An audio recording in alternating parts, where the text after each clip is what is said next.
Okay, so Shelley, we are all ready to record. All that you have to tell us about a very interesting subject, as Marilyn said, and we are, it will be respectful, and everybody will have their points of view. And this was quite an excellent film, so thank you for choosing it. My pleasure. Hi, everybody. It's nice to see you all. Okay, so the film is The President. It was produced in the Republic of Georgia in 2014.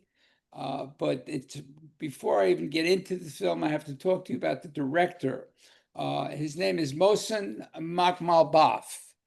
He's a world-renowned, award-winning, and critically acclaimed filmmaker from Iran, whose work often reflects his own life experiences and beliefs. In fact, his life story is as compelling as are his films. He was a fervent activist against the Shah's regime before the 1979 Iranian Revolution, and his commitment to his beliefs came at a high personal cost. He spent 4.5 years incarcerated as a political prisoner during the Shah's rule, having been imprisoned at the young age of 17. And he was sentenced to death at the time.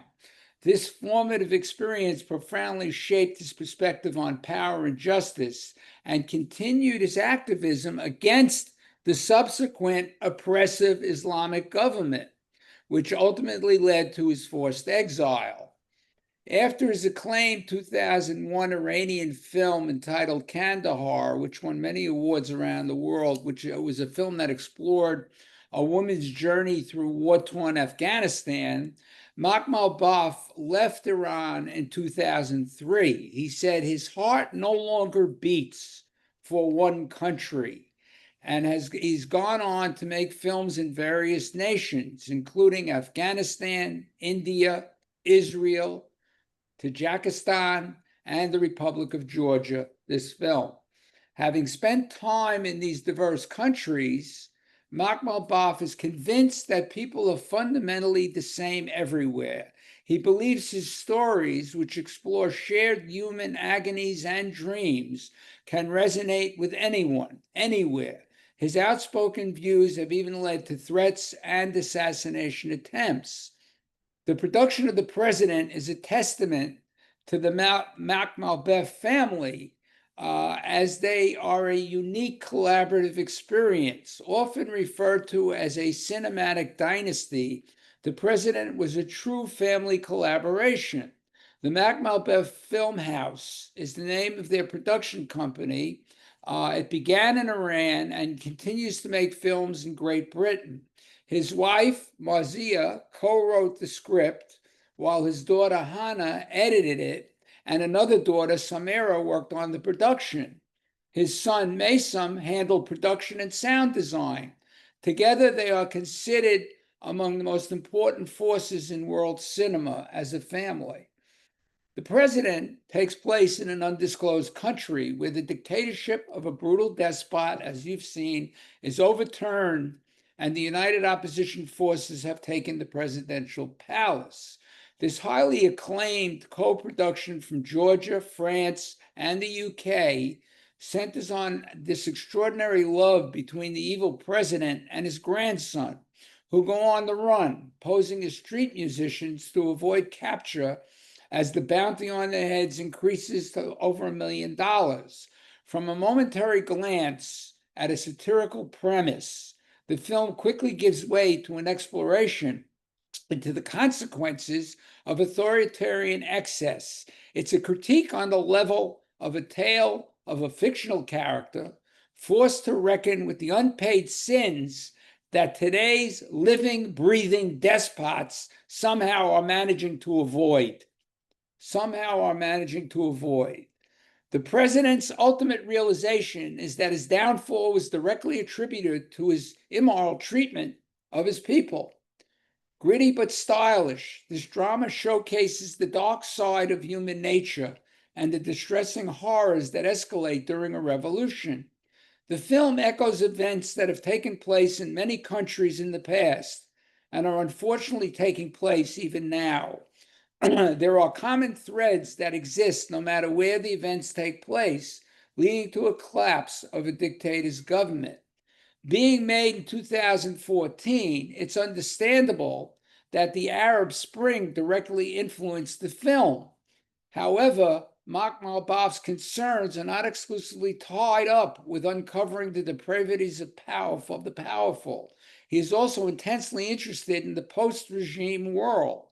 That hope within a population that has undergone harsh treatment can just as easily give way so quickly to anarchy, murder, and rape. Both sides are subject to his satire and revealed as sharing the same traits. Essentially, when an evil and violent dictator is brought down, and when those in power stab at democracy, they too become increasingly violent for fear of losing their own newly found power. His goal was to create a portrait of all the elements, from the collapse of a dictatorial regime to revolution and the common consequences of revolutionary violence, the tragedies imposed on the people and on the other side for those behind the violent revolution, and the tragedy that is the result of the revolution. The film's emotional core lies in the extraordinary love, as the director puts it, between the evil president and his young grandson, Tiny Gashi. This relationship serves as the primary lens through which the film explores themes of power, guilt, and the potential for human awakening. The president is initially introduced as a figure of absolute unfeeling power, casually signing death sentences, especially for a 16-year-old, that he could grow up, have a family, and they can attack him. His detachment from reality is starkly illustrated in a scene where he whimsically commands the city lights to turn on and off for he and his grandson's amusement. A chilling display of his godlike control over the populace. Despite the escalating unrest, he initially dismisses the uprising, believing it will pass, and even desires his grandson to stay, perhaps to witness his lesson in how to crush a rebellion. However, following the coup, his wife and the other children flee, leaving him with his orphan grandson, a poignant symbol of his isolated world. The president's fondness for the boy is subtly portrayed as a projection of his own infantilized status and pampered privilege, suggesting a deep-seated immaturity underlying this tyranny. Their subsequent journey on the run forces the president into direct, often brutal encounters with the very people he oppressed. Through these interactions, he's confronted with the brutality of his rule, the executions, injustice, and torture he was responsible for. Hearing firsthand the stories of anguish from his victims, a particularly poignant moment involves his tender remorse for never receiving letters from a woman whose sister died in his prisons, hinting at a buried humanity. This forced reckoning leads to his ultimate realization that his downfall was directly attributed to his immoral treatment of the people. A central dramatic device is what can be called the prince and pauper motif.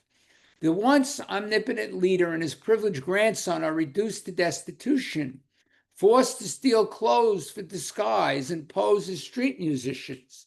The president's masquerades, first as street musicians and later as a priest, highlight the absurdity and humiliation of his new reality. The film finds humor and humanity in his majesty, descending to what the director calls the meager earth, even showing him forced to beg for money from a poor barber and the prostitute he once knew.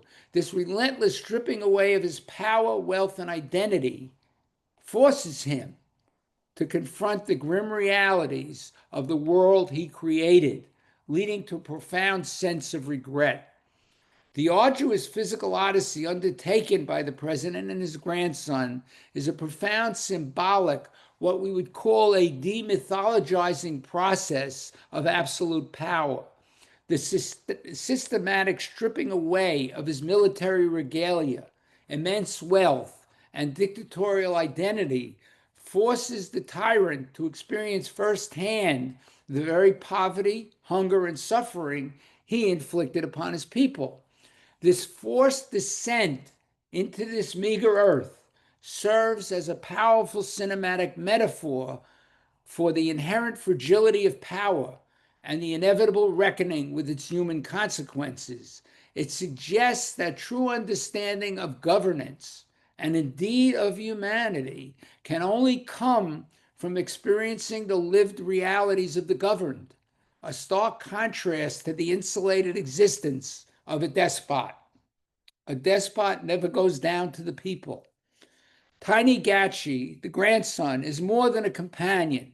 He serves as a living embodiment of the ruler's simplistic excesses and, paradoxically, the innocence embedded in the president. He represents the uncorrupted self that the president once was. The boy is portrayed, and he wears the same uniform. The boy is portrayed as a good soul who becomes witness to savagery around him. His spoiled innocence transforms, deepening with hurt every time part of their plan fails. Excuse me.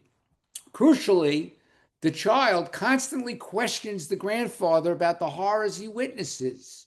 Innocent yet piercing questions such as, what does dead mean? Force the president to confront the direct human cost of his tyrannical policies, stripping away his long-held self-deception and compelling him toward a nascent, albeit painful, rehumanization. The child's unshielded witnessing of atrocities, despite the president's attempts to protect him, telling him not to look and not to hear, the child does see and does hear anyway.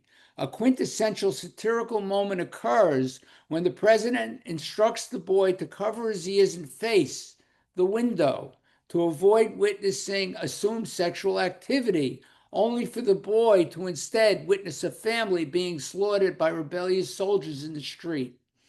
This underscores the film's critique of willful ignorance and the inescapable consequences of tyranny.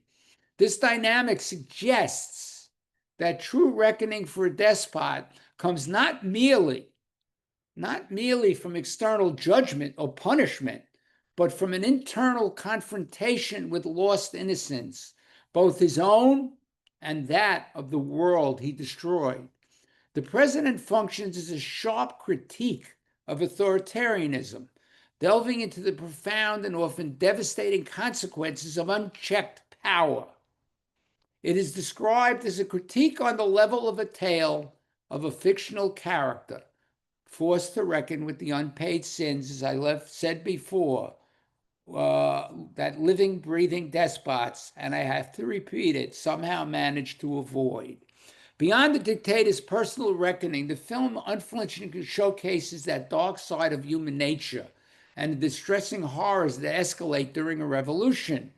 Mahmoud Baf's explicit goal was to craft a comprehensive portrait of all the elements, from the collapse of the regime to the revolution and the consequences. While condemning the protagonist's tyrannical behavior, the film's greatest indictment is leveled against the cycle of violence and poverty left in his wake. This highlights the enduring, what we call societal scars, and the perpetuation of a hardship that often outlasts the initial regime change. And without a fundamental shift in human culture towards empathy and away from vengeance, true democracy remains elusive, perpetually trapping societies in a never-ending circle or cycle of violence. A distinguishing feature of the president is its willingness to subject both sides, the fallen dictator and the triumphant revolutionaries, to a satire revealing them as sharing the same traits. Mahmoud Baf critiques the grim reality that when an evil and violent dictator is brought down and those in power stab at democracy, they too become increasingly violent. His explicit goal was to depict the tragedies imposed on the people. The nuanced perspective leads the film to ponder the futility of social revolution through individuated experience, not the idealized vengeance of so-called mass movements. Makhmalbaf's film offers a profound moral equivocation of power, positing that the impulse for violence and control is not exclusive to the dictator, but is a pervasive human flaw that can quickly infect those who seize power in a revolution. This human propensity for oppression leading to perpetuation of suffering unless a new culture to deal with his situation is built. This film thereby serves as a powerful cautionary tale against the idealized notions of revolution and a poignant call for introspection on the shared human capacity for brutality, regardless of one's political alignment. Thus, when a leader of a revolution says, go attack, they too can perpetuate the violence. Makhmalbaf expresses a profound sorrow, stating that he mourns the lack of empathy that he believes was dead long before the president's downfall began. This suggests that the seeds of future violence are often sown long before a regime can collapse. The film is presented as a modern fable about power, reconciliation, and the hope for breaking the circle. Stopping the violence after a revolution in search of freedom and democracy ultimately must take root before the impulse for vengeance. The rich tapestry of literary and cinematic allusions woven into The President transforms the film from a straightforward political drama into a profound multi-layered commentary on the enduring nature of power and morality and the human condition. In addition to the already mentioned prince and pauper motif, there are moments that recall even Chaplin's The Great Dictator, particularly in its tragicomic portrayal of the president's plight as he's reduced to a hobo on the road. Makhmalbaf skillfully plays up the comedy and pathos in this descent. The president has also been described as reflective of Leo Tolstoy's deep engagement with moral dilemmas and the complexities of human nature. Visually, the long-haired president in his disguise is likened to a holy beggar from a Tolstoy tale, emphasizing his spiritual and moral transformation. The film's core message that people are people, even horrible dictators, aligns with the Tolstoyan emphasis on shared humanity and the potential for both good and evil within every individual. The theme of forgiveness, central to many major faiths, is explored as a means to let go of the pain in the memory, offering a potential path to healing for a traumatized society. The film also evokes a kind of King Lear effect, particularly in the deposed monarch's journey through desolation, both in the potent barren landscapes and the depravity to which human beings have sunk. This illusion underscores the theme of a powerful figure brought low, forced to confront his past actions in this desolate, unforgiving world. The fugitive pair, forced to pretend to be scarecrows or curl up in cardboard boxes, resemble characters from a Samuel Beckett play, if you will, if you're familiar with Samuel Beckett's work, evoking a sense of existential absurdity and the stripping away of all pretense. As mentioned, the film's satirical core and the reversal of fortunes echo Mark Twain's Prince and the Pauper, again emphasizing the stark contrast between privilege and destitution. The president and his grandson's perilous journey are ultimately aimed at reaching the sea, where a ship should await to bring them to safety. The film's ending with the sea as resolution recalls the work of Federico Fellini, where he used the sea and music to serve to provide the joyful and the satiric with the possibility of sinking into a horrible outcome, yet finally giving way to the dance for democracy in the end. It is an intentionally ambiguous ending, a deliberate artistic and philosophical choice that reflects the director's worldview. His declaration to his grandson, "The play is over," upon reaching the sea, adds to the ambiguous conclusion, while the ending is viscerally harrowing, leaving us to grapple for an answer.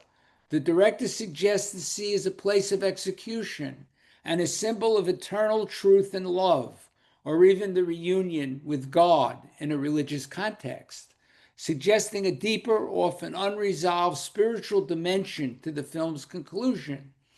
The vivid cinematography demonstrates a great deal of scope, masterfully transporting us from the opulent heights of the president's palace to the desolate depths of a country torn by revolution. The choice of barren landscapes and war-torn buildings is deliberate, serving to emphasize the desolation wrought by dictatorship, visually reinforcing the film's thematic weight. The film's color palette is intentionally crafted, shading from the hypnotic reds of the imperial court to the numbing, omnipresent yellowish browns of the arid wastes, further enhancing the narrative's emotional and political shifts. Bev skillfully builds tension with every scene, which is then broken by the agony and result of what that willful neglect of a corrupt leader has created, giving us a dynamic and impactful viewing experience. This is especially evident in the scenes of the prisoners carrying their comrades on their backs, when the president washes the feet of one of the freed prisoners. While he may be seeking redemption, ultimately there is none, as when the prisoner wants to stand to see his wife, who took another husband and has a child, as we hear him take his own life off screen. We know it is the president who is actually taking his life. Just as he realizes that they killed his son and daughter and is powerless to act, it again drives home that it was his despotism that led to his own children's death. Also, the wedding scene, when they happen on that wedding scene, it starts with the traditional joyous music of a wedding and spirals down to the crazed soldier raping the bride, with that traditional music in the background. It is harrowing, harrowing. Mikhail Gomashvili's portrayal of the president, and that's his name, the actor's name, is critical to this nuanced character's arc. He delicately balances human frailties without looking to elicit too much sympathy, ensuring that we understand his vulnerability and determination to survive without granting him unearned redemption. His performance has been described as fine, intelligent, allowing viewers to understand the president without having any notion of our forgiving or liking him.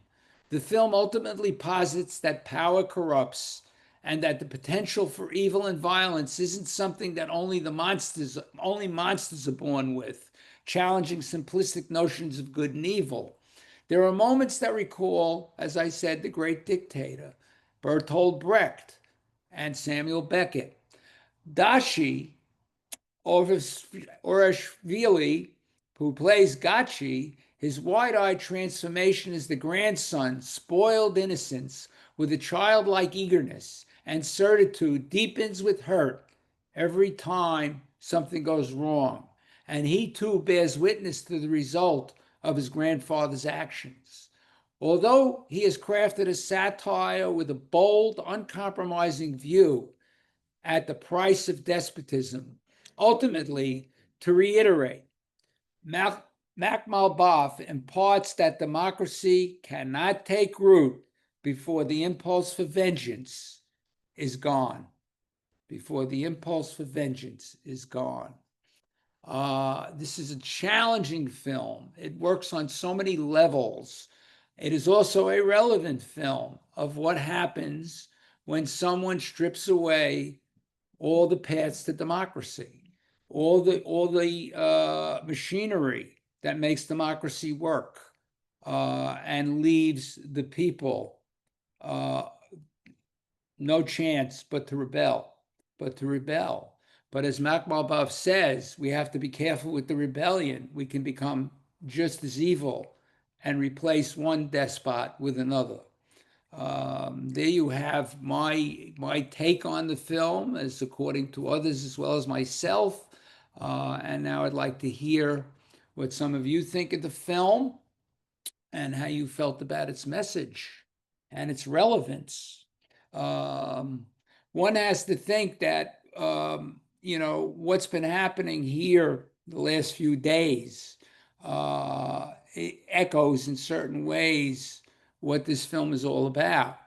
Especially to me, was one striking example of 2 days ago when the Smithsonian was told to strip all of their explanations of their works at the museums and only adhere to what he thinks is the truth.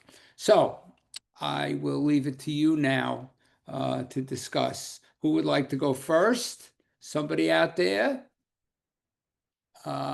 Rachel? Well, I was very surprised. I thought this was, almost did not watch it because, with everything going on in this world right now, for me, I was like, ah. And then I watched it and it was intense and it was so well acted and so believable. You felt for the characters. Even the president, like he went from like being astonished that the lights won't turn on and off like he thought they would, to what he has to deal with down the road, and his love for his grandchild, and the innocence of the grandchild, that the grandchild doesn't always listen to him, and he's trying to keep him alive and make it seem like it's a game, and it was not a game, and it was just wonderful. And that poor kid would be scarred for life, and there's no going back from that, if he does survive, because there was a very big crowd and they had mixed viewpoints on what to do with the president and the grandchild, And what was interesting, I thought, in cinematography, I noticed that the little grandchild was dressed in like a red scarf, bright red, when everybody around them is gray and dull, and he had the red, like a brightness to it. So I really enjoyed this film. I thought it was excellent, very well acted and very believable. I really enjoyed it. Thank you. Thank you. Nancy?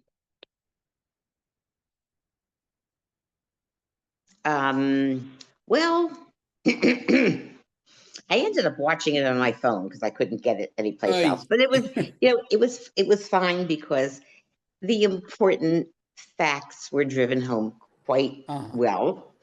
And I guess we're not going to get too political right now. But this film really scared the shit out of me. Sorry, there's nothing else to say here. It was so on point about dictators and becoming part of the masses, and it was very, very excellent film. Thank you. Thank you, Nancy. Jackie and Larry? Oh, it's nice of you to include him right off the bat too. It's usually me that's talking. We really liked it, and I think two things stood out for me. One was the ambiguity at the end. Were they actually going to do the right thing and do what they wanted him to do all along, which was be fair to everyone, or were they going to become just like him? And I thought that is the moral dilemma everywhere. And then I have to agree with Rachel. I heard a lot of people say they weren't sure that they were going to watch this or not because they thought it was going to be too heavy, and it was heavy. And yet it did not beat us over the head with moral indignation, which a lot of the movies do, and a lot of the books that we read for book group do. It kind of lets you form your own. There were things about him that were more real and more human then you realize, and there were things that were awful about him too. I mean, especially like when he realized he never got the letters, it makes you realize it wasn't only him. Yes, bottom line, the buck stops there, but all of the people under him, just like everywhere, when you have somebody who takes extreme power like that, they're not the only ones. Everybody that's associated with them enjoys their little realm of power. And I thought that that was very telling with it. So I like that it was a discreet message, but a very powerful message. Oh, terrific. I'm glad you got that out of it. It is, you know, remember at what I said, it is basically a fable-like story. You know, it's an unknown country, it's an unknown place, the uniforms aren't recognizable. And yet, you know, he doesn't beat us over the head, but it's a very smart film. Because, as I said, a lot of the illusions in the film, this prince and pauper motif, the Tolstoyan idea of good and evil, using the ideas of Bertolt Brecht, the playwright, and also Samuel Beckett. He's recalling world literature and bringing in thoughts of great writers. And using their devices, even Charlie Chaplin, and the idea of a despot brought down to looking like a hobo on the road is in a sense things that can be familiar to us when we discuss them, and I think that's important as reference points in terms of cinema itself. And understanding what a director is trying to do. You know, he wants to keep us grounded in familiar territory, and I think he does that very well. Susan Pauls? Hi there. One quick question and then I have a comment. Where was this filmed? In Georgia. the Republic of Georgia. Okay, because the architecture and the city scenes were just extraordinary. Yes, Extraordinary. yes. I'm very angry at this class because I couldn't get the film on any platform. It wasn't on Amazon. It wasn't on Wasn't on anything. Hoopla. Thank you, Nancy Berger. There's a new app called Fawsome. And F-A-W. Plex. What about Plex? Get Nope. it. Couldn't get You anywhere. couldn't get it? F-A-W. Even S-O-M. when you put in Plex.com, you couldn't get it on your computer? Couldn't get it anywhere. Couldn't Oh, I'm get it anywhere. surprised. I'm sorry. Anyhow, we got it. There's a new app called Fawsome, F-A-W-S-O-M-E. It has movies with commercials, no charge or anything like that. And I'm Right. halfway through it because I didn't start it till this afternoon. So I'm so angry because I want to get back and finish the film. It was so good. It was so gripping. Yes. The acting was so extraordinary. So I can't wait to see the rest of it. Thank you for picking it. Oh, my pleasure, believe me. Nancy and Uh, Susan, do you not Yeah. have Kanopy? Do Yes, you not have Kanopy? It didn't go, it wasn't on. I depends. mean, I put everything that I could possibly want to watch. I run past Just Watch, and it gives me every single possible place. No, where you it could go to be. Kanopy No. through the Broward Library. I know, but it would Canopy- say Canopy also. It didn't work Canopy- for us. It was a We difficult managed one to to watch find it. because Hold you had on. to go through numerous Canopy- president movies to get Canopy to it. depends on your libraries. Yeah, not Right. everybody, Rachel, Right. not everybody in the Zoom is from Broward. Not everybody is, so they're from different We're in places. Philadelphia. And it's very The three difficult. libraries, the three libraries I'm a member of do not connect with Canopy. Yeah, I will tell you, Canopy is going through a lot of adjustments right now as well. So I'm hoping they stay in business. Everybody But is. anyway, I will diligently try and find these other places where you can see these films. So It's hard. Thank you. It thank was you, fun. Susan. It was fun holding my phone. Okay. Okay, Marilyn? Yes, well, you know, there are many things in life we don't want to see, and this is one of them, but we did because it should be told. And it was told, I thought, brilliantly. And especially the insight looking into that child, because he had the hope. He had the future. He wanted to dance. He loved that little girl, like Maria, I don't remember her name. He wanted just the lightness. And he was being taught incorrectly to mimic this maniac. And it was so threatening. I don't know if the word is parable, because the child is now is trying to lead the way, and his life was just put out. And I thought that the direction was brilliant. And I thought that the site of that black sand, which actually exists in Georgia. And I thought that he made us think. And I think thinking in this case is difficult, because we don't want to hear what could be happening, but has a potential. So I thought it was a wonderful selection, and I thank you so much for it. My pleasure, and I thank you. I thank all of you for, finding the film just the way I did, because I do think it's a very powerful, challenging, and film worth discussing. As a matter of fact, who out there wants to discuss it even further? Telephone.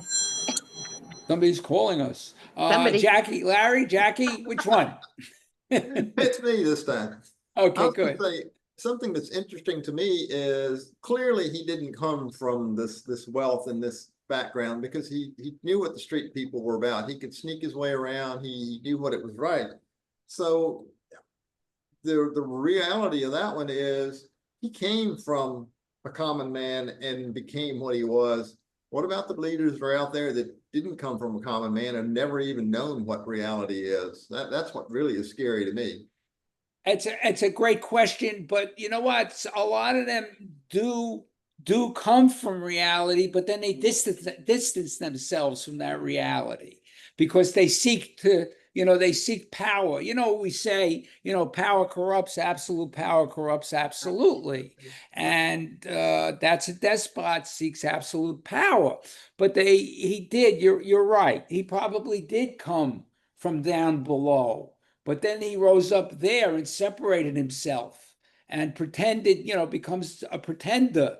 I don't want to know these people. I don't, and that's one of the things that the director is talking about, is that when a leader who could start out, feeling like I am going to create a new democracy, begins to lead people and take power, he could start to lean the other way.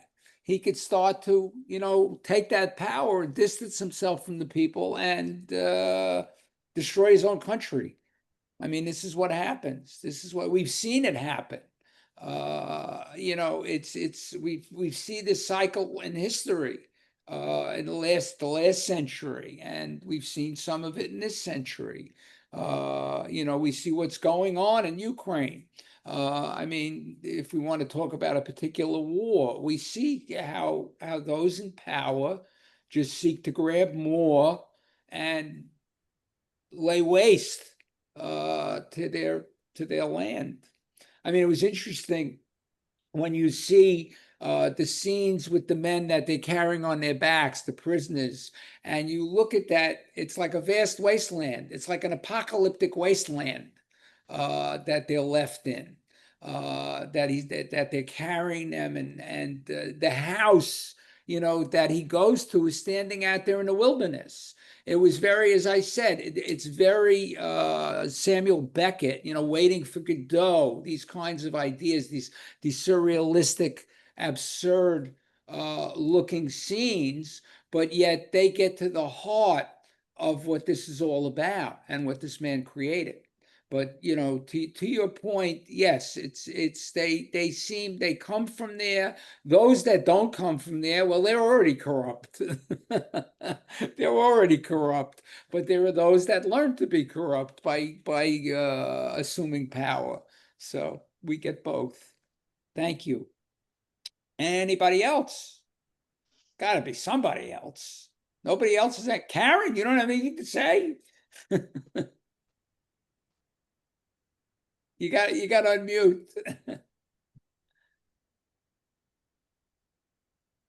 Karen was saying earlier that she's in a real noisy environment, so she may not feel comfortable saying it. Oh, okay. She's been Okay, putting I'm her, sorry, she's Karen. been putting her comments into the chat. So, Aha, yes. Shelly, one thing, since I just unmuted myself, I might as well say too, and you were looking for something. Well, we found it very interesting too with that soldier. You never saw the wife, you never saw the other husband. All you saw, I thought that was a great directorial kind of way Yes. to handle that, is that you're only watching, you kind of knew that was going to happen. I don't know why, but you just did. But Well, it was kind of interesting to only see his face. yes, yes, and to hear her scream, I mean, this is, it just, it was, and I, when they're walking, and one of them talks about having been in prison because he was part of the group that killed his son and daughter-in-law, and he hears it, and it's like it seizes him, but he knows he can't do anything. He's not about to say, well, that's me, because they'll kill him on the spot. But, and yet he's receiving humanitarian aid as it is.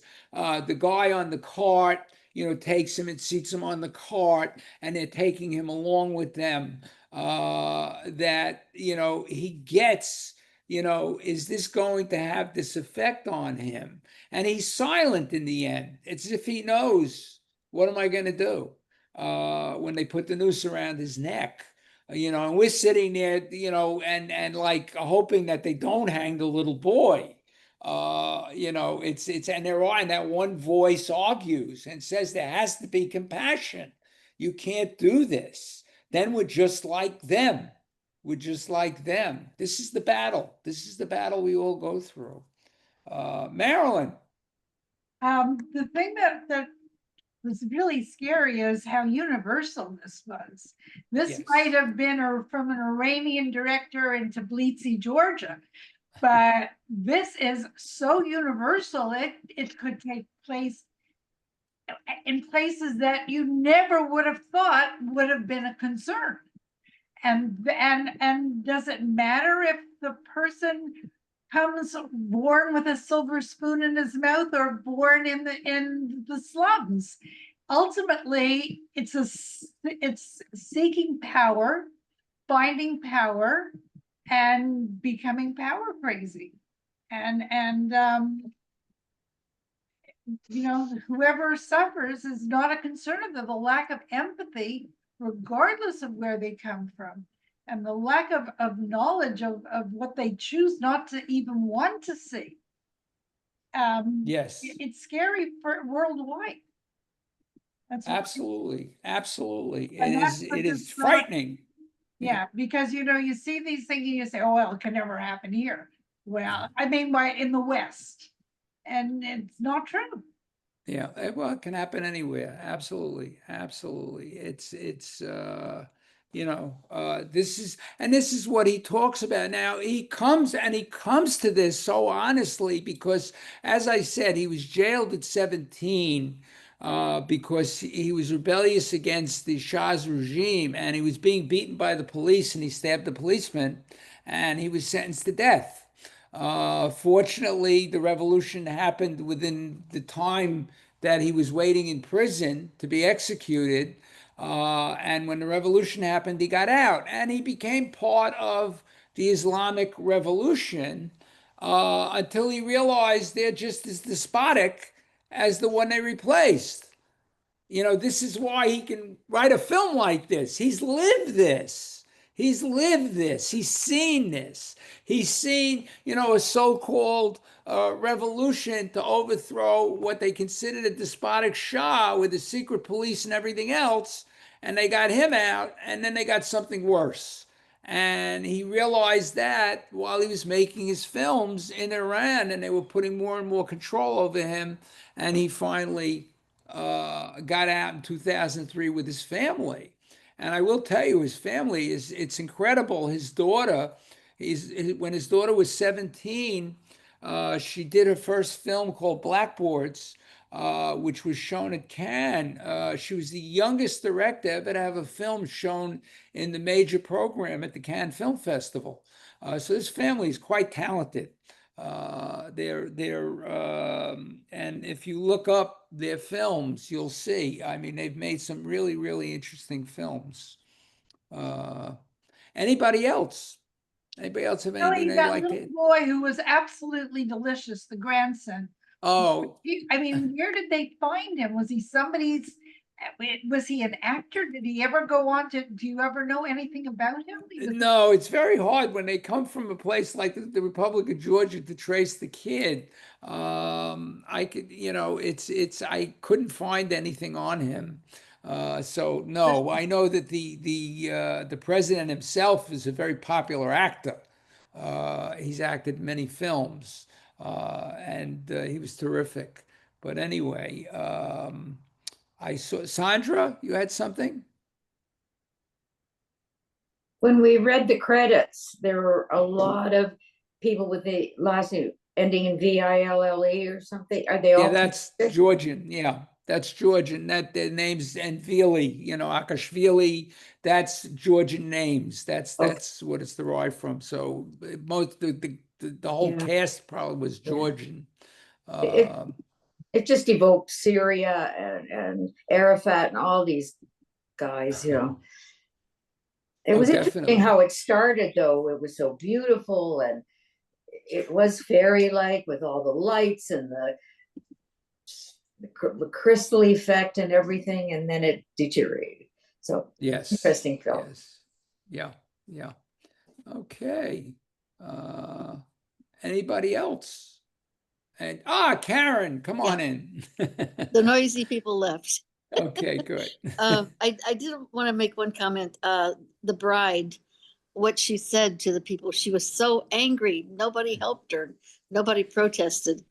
And even if she had lived, I believe she would have been, they would have blamed it on her and she would have been shunned, even though it wasn't her fault, that's the way of those areas and probably here too.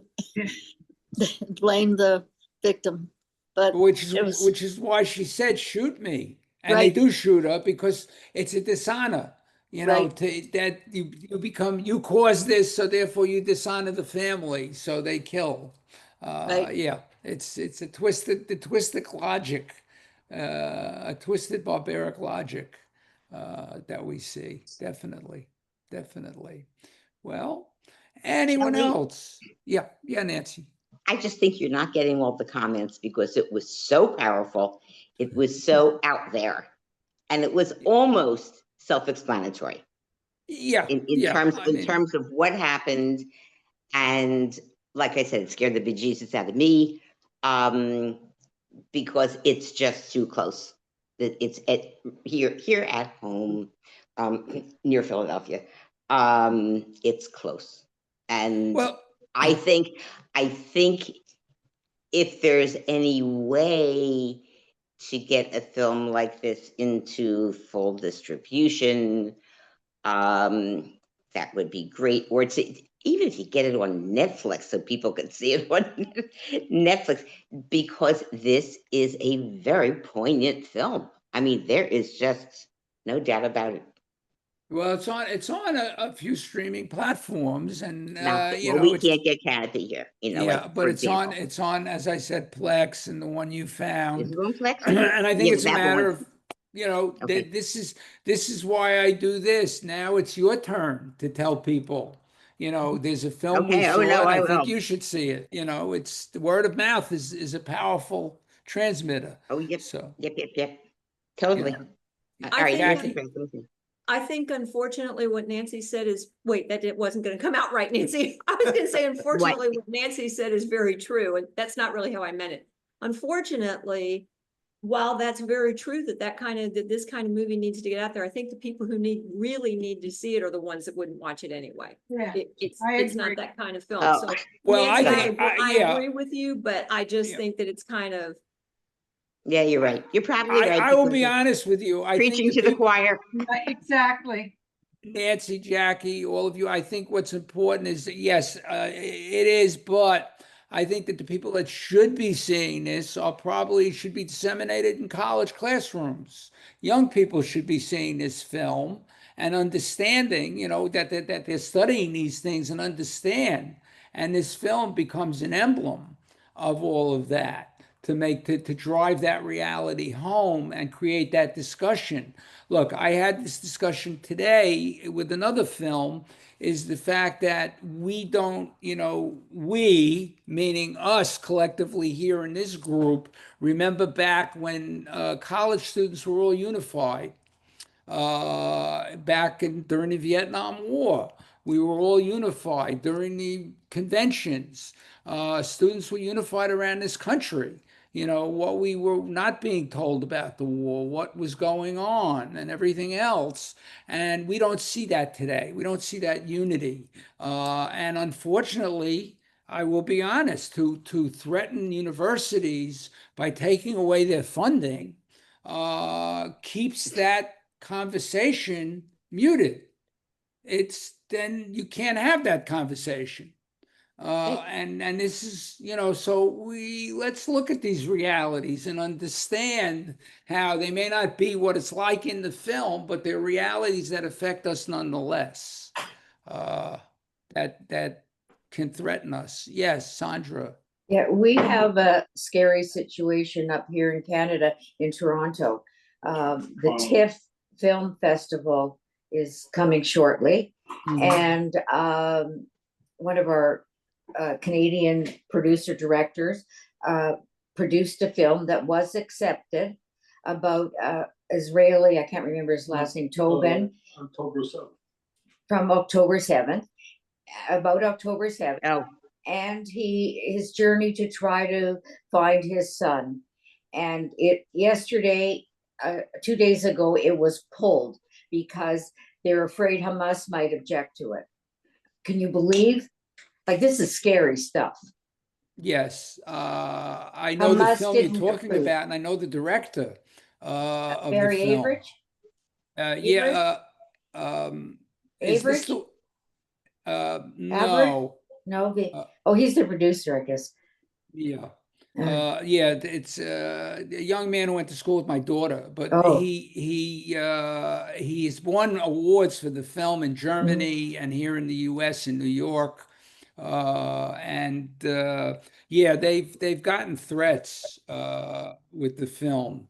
They were worried in New York that audiences wouldn't show up because of it, because of the threats by Hamas and other groups. So that's caving. That's horrible. Yeah, well, this is what we're afraid of. This is what's happening. Well, there's a lot of protests. We'll see if they put it on again, because there's a lot of. Yeah, it's a very good film. It is a very good film. But in fairness, don't forget about the movie that was pulled here in Miami at O, which was exactly the opposite side, and that raised so much controversy too. So it's on all sides. I've actually forgotten the name of it, Shelly. You might remember. It was a huge, and I think the theater in Miami is called O. Isn't that what the theater's name? Yeah, it's O. Yeah, and they pulled a Palestinian movie. It was a huge controversy. Oh, that was not just a Palestinian movie. It was made by a Palestinian and an Israeli. It was made jointly. It was jointly. Yeah. It was made jointly. Yeah. Because it was about a film where a soldier shoots a Palestinian for no reason in front of a development on the Gaza on the Heights, and it was a young Jewish man, a director, and a Palestinian got together and made this film. I mean, they are the epitome of what it is to try and change this, and now they're pulling this film. I mean, it was terrible. It's absurd. These things, scary. That's what's happening in universities now. Yeah. This is it is frightening. It is frightening. Okay. All right, what are we seeing in 2 weeks? Okay, to get more frightening. Okay, good. Coming up in 2 weeks is a film from Iran, and it's entitled "There Is No Evil." There is no evil. Funny, it's a sarcastic title, and it was shot in secret and smuggled out of Iran. It is what we call an anthology film because it's 4 different stories, 4 tales about men Oh, excuse me. It's 4 different stories about men who are forced to deal with the unthinkable, to follow orders to enforce the death penalty or resist and risk everything. It is a suspenseful, mysterious, and it is shot through with a sense of urgency, as you can imagine. It is by a director who recently, I don't know, many of you may have heard about him. His name is Mohammed Rasulov. He and another director who is also, the two of them have been making films inside of Iran that they've snuck out. Jafia Panahi. These 2 directors are on the world stage. One is still in Iran. They were in prison. They had been let out, had been forbidden to make films, and Rasulov finally got out of Iran. He lives in France right now. But it is a powerful film. It was it won at Cannes. Their films are always receive major awards.